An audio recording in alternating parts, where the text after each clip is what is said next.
राधे राधे। आज गुरु पूर्णिमा है, एक बहुत ही पावन उत्सव। ये कहा जा सकता है कि गुरु तत्व वो है जिसके बिना जीव की गति ही नहीं है।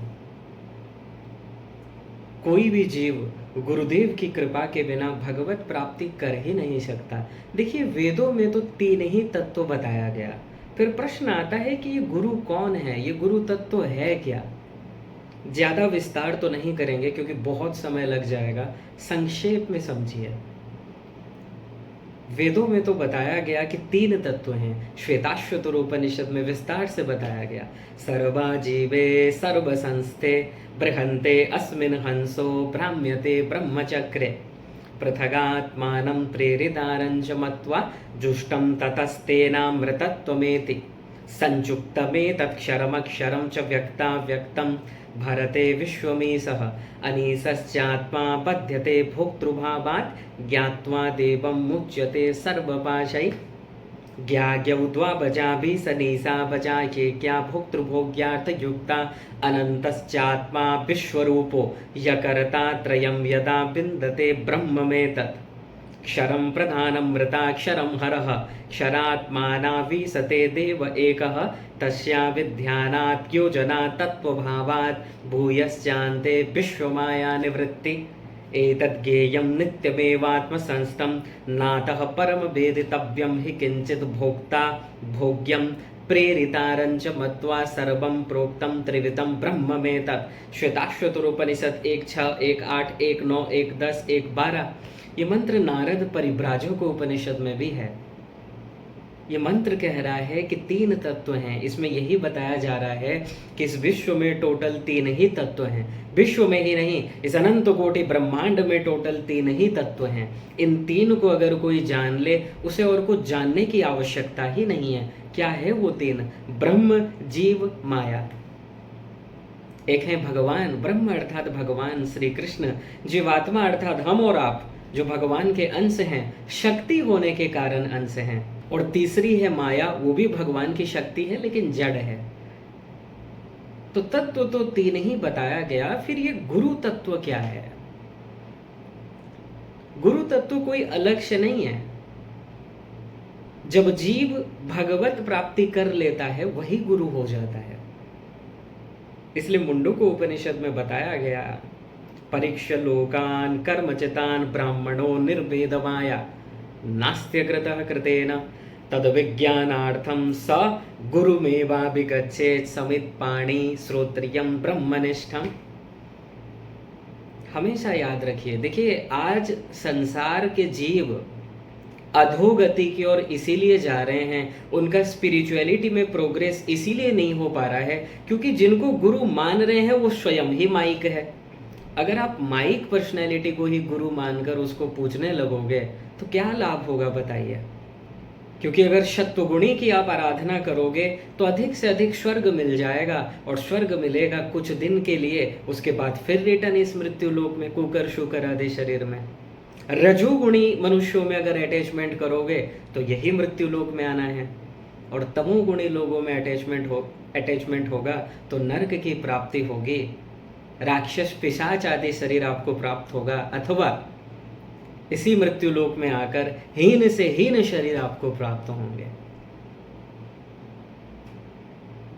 जीव का कल्याण इसीलिए नहीं हो पा रहा है क्योंकि जिसको वो गुरु मान रहा है, आजकल संसार में हो क्या रहा है, सभी अपने आप को गुरु डिक्लेयर कर रहे हैं। अपने को पुजवाने का उनको इतना मन है, इतनी आकांक्षा है, इतनी इच्छा है कि स्वयं तो अपराध कर ही रहे हैं, बाकी जितने लोगों को इकट्ठा किए हैं वो जीव स्वयं तो नरक को जाएगा ही। जितने इकट्ठा हो गए हैं उन सभी को नरक ले जाएगा वो जीव।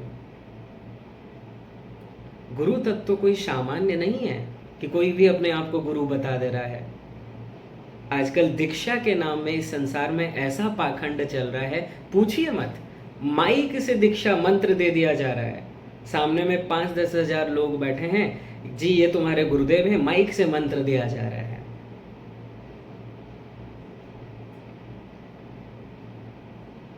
गुरु का अर्थ तो एक ही है कि गुशब्दस्त अंधकार स्यात् ऋशब्दस्तन निरोधक अंधकार निरोधित्वात् गुरु रित्यम विधीयते। द्वयोपनिषद का चौथा मंत्र। ये मंत्र स्पष्ट कह रहा है जो आपके अंतःकरण से अज्ञान को हटाकर दिव्य ज्ञान प्रदान कर दे वो गुरु है। लेकिन लोग समझ नहीं पाते हैं, अंधों की तरह भाग रहे हैं। देखते हैं कि वहां पर भीड़ ज्यादा है तो वो अत्यंत ही दिव्य महापुरुष होंगे। जीवों को तो कुछ पता है नहीं, अज्ञानी हैं संसार के लोग, कुछ वेद शास्त्र का ज्ञान तो है नहीं। बाहरी आडंबर को देखकर सोचने लगते हैं कि ये दिव्य महापुरुष हैं, इसीलिए आपका कल्याण नहीं हो पाता है और न होगा। गुरु कोई सामान्य तत्व नहीं है, भगवान से भी श्रेष्ठ तत्व बता दिया गया है गुरु को। क्यों? क्योंकि गुरु में वो सामर्थ्य है जो आपको भगवत प्राप्ति करवा दे। और भगवत प्राप्ति आपको वही करवा सकेगा जो स्वयं भगवत प्राप्ति कर चुका हो, जो स्वयं उस आनंद को प्राप्त कर चुका हो, जो स्वयं ही माइक है, जो स्वयं ही इस संसार के धन दौलत ऐश्वर्य वैभव में आसक्त है। वो आपको क्या ज्ञान देगा और वो आपको क्या ही माया से पार लगाएगा बताइए। ना ही उनके वाणी में वो प्रभाव आएगा, ना ही उनके सानिध्य से आपको वो भक्ति प्राप्त होगी। सही आज संसार में हो क्या रहा है, दीक्षा दे रहे हैं लोग, एक मंत्र दे देते हैं कान में, जाओ इस मंत्र का जाप करो डायरेक्ट हम वैकुंठ में मिलेंगे। और थोड़ा बहुत नियम बता देते हैं कि प्याज लहसुन वगैरह नहीं खाना है, सत्य बोलना है, सत्य आचरण करना है। लेकिन ये कोई नहीं बताता है कि मन को शुद्ध करना है। व्यक्ति में सदाचरण आएगा कैसे? जब उसका मन शुद्ध होगा, क्योंकि विचार मन से उत्पन्न होता है और मन शुद्ध तभी होगा जब आप मन को भगवान में लगाएंगे। ये कोई नहीं बताता है कि मन से भगवान का स्मरण करो। जब भगवान का नाम आप जप रहे हो, भगवान का संकीर्तन कर रहे हो, ठीक है, लेकिन मन कहाँ है? आप नाम ले रहे हैं, इधर उधर देख रहे हैं, संकीर्तन करते हैं, इधर उधर देख रहे हैं, या फिर और कुछ सोच रहे हैं। ऐसे में कोई लाभ नहीं होगा। हमारे शास्त्रों में बताया गया है कि प्रपन्न अर्थात पूर्ण शरणागति, दो चीज होना चाहिए। देखिए, तभी आपका कल्याण संभव है। एक तो वास्तविक महापुरुष हो, अर्थात जो श्रोत्रिय ब्रह्मनिष्ठ हो, जो भगवत प्राप्ति कर चुका हो, जिसमें माइक को किसी भी प्रकार की इच्छा न हो, जिसका एक ही उद्देश्य हो कि जो भी मेरे शरण में आए, भगवान के द्वारा जो भी ज्ञान प्राप्त हुआ है, जो भी कृपा प्राप्त हुआ है, उसे प्रदान करूं और उस जीव का भी कल्याण हो जाए। ये होना चाहिए गुरु की इच्छा। ये नहीं कि ज्यादा से ज्यादा चेले इकट्ठे करें और ये हमारा अधिक से अधिक प्रचार करें और अधिक से अधिक लोग जुटें और पैसा से मालामाल हो जाएं या हमको पूजें। फिर तो आप माइक भावना में ही आ गए। ऐसे में तो आप स्वयं तो आपका पतन कर ही रहे हो, बेचारे उन जीव का भी पतन हो रहा है जो आपके चक्कर में आए हैं, और हो रहा है संसार में। इसीलिए तो गलियन गलियन भागवत कथा हो रही है, शहर शहर में, गांव गांव में भगवान की कथा संकीर्तन हो रही है। लेकिन फिर भी ये भारत देश करप्शन में कम नहीं हो रहा है, बढ़ता ही जा रहा है। कहाँ जा रहे हैं हम और आप? सोचना चाहिए, विचार करना चाहिए। इसलिए अगर कोई प्रश्न पूछे, वो सही पूछते हैं जो लोग पूछते हैं कि आप इतना धर्म की बातें करते हो, भगवान की कथा सुनते हो, भगवान का गुणगान करते हो, इतने लोग आपको सुन रहे हैं, लेकिन फिर भी कोई प्रभाव नहीं, वही काम क्रोध लोभ ये सब बढ़ता जा रहा है, फिर क्या हो रहा है ये? तब उत्तर यही है कि सुनाने वाला उस भाव से नहीं सुनाता है, मन से नहीं सुनाता है, कल्याण की भावना से नहीं सुनाता है। और ये सुनने वाले ये भी बस टाइम पास करने आ जाते हैं और यही सोचते हैं कि कैसे कम एफर्ट्स में हमको भगवत प्राप्ति तो कोई नहीं चाहता है, बस ये चाहते हैं कि बैकुंठ हो जाए, बैकुंठ प्राप्त हो जाए, क्योंकि कहीं से सुन लिया है कि बैकुंठ अगर मिल जाएगा और फिर पुनर्जन्म नहीं होना है, माँ के गर्भ में, माँ के पेट में फिर से नहीं आना पड़ेगा, इस संसार के इस भवभय से, इस भव बंधन से सदा के लिए मुक्त हो जाएंगे। कहीं से सुन लिया है, बस उसी के पीछे पड़े हैं, लेकिन इम्पोर्टेंस नहीं समझते हैं कि कौन है हम, कौन है भगवान, भगवान से मिलना क्यों आवश्यक है, ये नहीं सुनते हैं, इस पर ध्यान नहीं है। बस ये सुन लिए कि वैकुंठ प्राप्त होना बहुत जरूरी है। अगर नहीं होगा तो बार बार इसी संसार में आना पड़ेगा और दुख भोगना पड़ेगा और कर्म का बंधन सदा रहेगा। तो कर्म के बंधन से मुक्त हो जाएं और वो दिव्य सुख मिल जाए जहाँ वैकुंठ में मिलेगा, तो बस उसी के लिए प्रयत्न करते हैं। गुरुदेव ने जो मंत्र दे दिया है इसका बस जाप करते रहो, वैकुंठ मिल जाएगा। इतना आसान नहीं है वैकुंठ मिलना। दो चीज होना चाहिए तभी कल्याण संभव है। काफी बार हमने बताया है, एक तो वास्तविक महापुरुष हो, ऐसा कोई भगवत प्राप्त संत मिल जाए, भगवत प्राप्त महापुरुष मिल जाए जो हमको सही सही समझा सके और वास्तव में हमारी केयर हो उसको। आजकल लोग गुरु बना देते हैं लेकिन समय नहीं मिलता है, उनका सानिध्य प्राप्त नहीं हो पाता है और गुरु को भी कोई चिंता नहीं है। उनको अपना एक चेला बन गया, उनको अपना दक्षिणा मिल गया, जाओ अब तुम जो कर रहे हो करो, कोई परवाह नहीं है। ये गुरु का स्वभाव नहीं होता है। गुरु और शिष्य तो एक संबंध हो जाता है आपस में। शिष्य का यही कर्तव्य होना चाहिए कि मैं मेरे गुरुदेव के पूर्ण शरणागत हो जाऊं, उनके आज्ञाओं के अनुसार चलूं, और गुरुदेव का ये कर्तव्य होना चाहिए कि ये जो भी मेरे शरणागत हुआ है इसका ठेका मैं लेता हूं, इसका श्योरिटी मैं लेता हूं। और ये केवल वास्तविक महापुरुष ले सकते हैं, क्योंकि वास्तविक महापुरुष को आपसे कुछ नहीं चाहिए। जो संसारी माइक पुरुष होगा वो आपसे धन दौलत ऐश्वर्य वैभव यही चाहेगा। आप स्वर्ग जाओ नरक जाओ कहाँ जाओ, उनको कोई मतलब नहीं है इससे, बस उनको अपना माल मिल जाए वही काफी है। लेकिन वास्तविक महापुरुष जो होते हैं वो तो आपका कल्याण ही चाहते हैं। तो दो चीज होना चाहिए, एक वास्तविक महापुरुष मिले जिसके शरणागत अगर हम हो जाएं, सही सही ज्ञान हमको प्राप्त हो। आजकल भागवत में हो क्या रहा है, एंटरटेनमेंट हो रहा है। आजकल ऐसे ऐसे व्यास में बैठने वाले हैं, व्यासपीठ में बैठने वाले हैं, वो यजमान के सुख को देखते हैं कि यजमान के मन को जो अच्छा लगेगा हम उस अकॉर्डिंग करेंगे। कथा नहीं हो रहा है आजकल, 10-10 मिनट में भजन, 10-10 मिनट में संकीर्तन या चुटकुले सुनाए जा रहे हैं। ऐसे ही 3 घंटे 3.5 घंटे बिता दिया जाता है। और ये जो जनता है ये मूर्ख हैं, ये भी नहीं समझ पाते हैं, अरे तुम जिसकी कथा सुनने आए हो वो कथा तो तुमको मिला ही नहीं। और अगर नृत्य ही करना है, डांस ही करना है, तब भजन संध्या करवा लीजिए। फिर कथा का क्या महत्व रह गया। कथा तो वो है जो आपके जीवन से व्यथा को समाप्त कर दे। अगर व्यथा समाप्त नहीं कर पा रहे वो क्या कथा है। जिसको सुनने के बाद आपको कुछ ज्ञान ही प्राप्त नहीं हो पा रहा है, आप अपने आप को ही नहीं पहचान पा रहे हो, और आप ये कहते हो कि मैं 100 भागवत कथा या 200 भागवत कथा, हजारों भागवत कथा सुन चुका हूँ, जबकि ज्ञान तो आपको 0.1% का भी नहीं है। जो भागवत सुनेगा, जिसके हृदय में भागवत बस जाएगा, वो संसारी कामनाएं चाहेगा?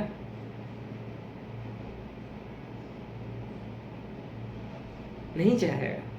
उसको भगवान से प्रेम हो जाएगा, संसार से वैराग्य हो जाएगा। गृहस्थ में रहेगा तो भी गृहस्थ में अटैचमेंट नहीं होगा, बस कर्म की दृष्टि से, कर्तव्य की दृष्टि से गृहस्थ में रहेगा और हर समय भगवान का स्मरण करेगा। ये भाव होना चाहिए। काम क्रोध लोभ ये सब कम होता जाना चाहिए, लेकिन नहीं हो रहा है। उल्टा अभिमान करने लगते हैं लोग कि हम इतना भागवत करवा चुके या सुन चुके। भागवत तो अभिमान को दूर करती है, लेकिन लोग भागवत सुनकर और अभिमानी हो जा रहे हैं, क्योंकि वो सुन नहीं रहे हैं, वो तो टाइम पास करने जा रहे हैं, अथवा वो जिनसे सुन रहे हैं उनको ज्ञान नहीं है, अथवा वो जिनको सुन रहे हैं उनके वाणी के प्रति उनको श्रद्धा ही नहीं है, उनके वचनों में उनको विश्वास नहीं है। बस वहाँ पर फिजिकली बैठ जाते हैं, लेकिन मन से अपने व्यापार का ही चिंतन चल रहा है। ऐसे में कल्याण आपका नहीं होगा। एक वास्तविक महापुरुष आपको मिले और श्रद्धा भी हो। महापुरुष अनंत जन्मों में मिले हैं, भगवान भी मिले हैं, श्री कृष्ण राम जी भी मिले हैं, लेकिन हमने ये जो 2 अंगुल की बुद्धि है, एक सामान्य तुच्छ बुद्धि है, उसको लगाते हैं भगवान के एरिया में। इतना बुद्धि का अहंकार है मनुष्यों को कि भगवान के एरिया में भी वो बुद्धि लगाता है, इसलिए लाभ नहीं हो पाया। वशिष्ठ जी ने कहा, त्रेता में हम थे, वशिष्ठ जी ने कहा ये राम जी साक्षात ब्रह्म है, परमात्मा है, लेकिन हमने क्या बुद्धि लगाया, ये एक ऐसा परमात्मा है जो अपने पत्नी के लिए रो रहा है, ये बुद्धि हमने लगाया, लाभ नहीं ले पाए। और जब चले जाते हैं फिर भगवान की कथा सुनते हैं, भगवान का संकीर्तन करने लगते हैं। सबसे बड़ी विडंबना ही यही है कि जब भगवान रहते हैं इस धराधाम में या महापुरुष, हम उनके इम्पोर्टेंस को नहीं समझते, और जब वो चले जाते हैं तब इम्पोर्टेंस समझ में आता है। जब वो थे तब तो अपमान कर दिया, और जब वो चले गए तब उनका गुण गा रहे हैं। गुरुदेव के लिए यदि एक ही शब्द में हम कहें कि गुरु वही है जो आपको भगवत प्राप्ति करवा दे, जिसमें वो सामर्थ्य हो कि वो आपको भगवत प्राप्ति करवा सके। और ये सामर्थ्य केवल उन्हीं के पास है जो स्वयं भगवान से मिल चुके हैं, जो श्रोत्रिय ब्रह्मनिष्ठ महापुरुष हैं। इसलिए मुंडक उपनिषद में बताया गया कि कैसे गुरु के पास हम जाएं, जो श्रोत्रिय ब्रह्मनिष्ठ हो, जो समस्त शास्त्र वेदों का सही सही ज्ञान रखे और आपको समझा सके और स्वयं भगवत प्राप्ति कर चुका हो। ऐसे गुरुदेव अगर मिल जाएं, आनंद ही आनंद है। और अगर वो जीव ऐसे गुरु को प्राप्त करके पूर्ण शरणागत हो जाए, अपने मन बुद्धि को उनके चरणों में समर्पित कर दे, अपने मन बुद्धि को उनके चरणों में समर्पित कर दे, तभी उस जीव का कल्याण हो सकता है। जो वास्तविक गुरु होते हैं वो दीक्षा नहीं देते हैं, क्योंकि दीक्षा तो केवल उसी जीव को दिया जा सकता है जिसका अंतःकरण शुद्ध हो। लेकिन आजकल तो संसार में ऐसा व्यापार चल रहा है, 6 साल का भी बालक हो, 8 साल का भी हो, 10 साल का भी हो, जिसको कुछ मालूम भी नहीं है, कुछ इंटरेस्ट भी नहीं है, बस उसके पिताजी दीक्षा ले रहे हैं तो पिताजी ने उसके संतान को भी ले आए कि चलो तुम भी दीक्षा लो, जबकि कोई उसके महत्व को वो नहीं समझता है, और देने वाले दीक्षा प्रदान कर रहे हैं। ये आडंबर नहीं है तो क्या है, ये पाखंड नहीं है तो क्या है। और ऐसे पाखंड से कभी कल्याण नहीं होने वाला। वास्तविक गुरु आपको तभी दीक्षा देगा जब आपका अंतःकरण शुद्ध होगा, क्योंकि दीक्षा देना अर्थात एक शक्ति आपको प्रदान करना, दिव्य शक्ति, जिस शक्ति को प्राप्त कर लेने के बाद आप भगवत प्राप्ति कर लेंगे। और वो शक्ति आपको तभी दिया जा सकता है जब अंतःकरण शुद्ध हो। तो जो वास्तव में गुरु होते हैं वो दीक्षा नहीं देते हैं, वो पहले साधना करवाते हैं। पहले आपको ज्ञान देंगे, आपको साधना करवाएंगे, आपके डाउट्स क्लियर करेंगे, और साधना करते करते करते करते जब आपका अंतःकरण शुद्ध होगा, आपको दीक्षा मांगने की जरूरत नहीं है, वो स्वयं प्रदान कर देंगे। पहले के ज़माने में जब दीक्षा देते थे बहुत परीक्षा लिया जाता था, ऐसे ही नहीं दिया जाता था। बट क्या करें, कलयुग है जहाँ आडंबर ही आडंबर चल रहा है, दिखावट चल रहा है, बनावटी हो रहा है। इसलिए यहाँ पर ये सब चल रहा है। क्या ही किया जाए, भगवान समझेंगे, लेकिन हम और आपको बस सही मार्ग में ही चलना है। जो हमने आपको बताया कि वास्तविक गुरु वही हैं जो भगवत प्राप्ति कर चुके हों, वो आपको दीक्षा नहीं देंगे। जब तक आप में पात्रता नहीं होगी तब तक दीक्षा नहीं मिलेगा। और दीक्षा के लिए चिंता करने की आवश्यकता नहीं है, उनके आज्ञा के अनुसार चलो। वो जो भी साधना आपको बता रहे हैं साधना करो। जैसे ही अंतःकरण शुद्ध होगा तुरंत दीक्षा मिलेगा, दिव्य शक्ति मिलेगा, और भगवान का दर्शन आपको प्राप्त हो जाएगा। गुरु इसीलिए इम्पोर्टेंस है, क्योंकि देखिए गुरुदेव और भगवान में कोई अंतर नहीं है। क्योंकि जब कोई जीव भगवत प्राप्ति कर लेता है, भगवान उसको सभी शक्ति दे देते हैं और भगवान ही उसके गवर्नर हो जाते हैं। भले ही वो गुरुदेव मनुष्य के रूप में आपको दिख रहे हैं, लेकिन उनको मनुष्य नहीं समझना चाहिए, क्योंकि भगवत प्राप्ति कर लेने के बाद भक्त और भगवान में कोई अंतर ही नहीं है। तस्मिन् तज्जने भेदा भावात, नारद जी कह रहे हैं अपने भक्ति सूत्र में कि भगवान के जन में और भगवान में कोई अंतर नहीं है। और भगवान तो भागवत में कह ही रहे हैं, 11वें स्कंद के 17वें अध्याय का 27वां श्लोक, आचार्य मां विजानीयात् नावमन्येत करहिचित् न मर्त्य बुद्ध्या सूयेत सर्वदेव मयो गुरु। गुरुदेव साक्षात मैं ही हूं, आचार्य मां विजानीयात्। गुरुदेव मेरे समान है, मेरे जैसे हैं नहीं, मैं ही गुरुदेव के रूप में आता हूं और जीवों का कल्याण करता हूं। ठीक है, इसलिए गुरु में और भगवान में कोई अंतर नहीं है, वो एक ही है। एक ही मानकर उनकी पूजा कीजिए, उनका स्मरण कीजिए, लेकिन फिर कहेंगे वास्तविक गुरु। क्योंकि अगर माइक किसी पर्सनैलिटी को आप गुरु मान लिए, वो जिस गुण का होगा उसी गुण में आपको फल मिल जाएगा। इसलिए गुरु जो हो वो माया के अंडर में ना हो, माया से परे जा चुका हो, दिव्य आनंद को प्राप्त कर चुका हो, वही आपका कल्याण कर सकता है। बोलिए श्री सद्गुरुदेव भगवान की जय। राधे राधे।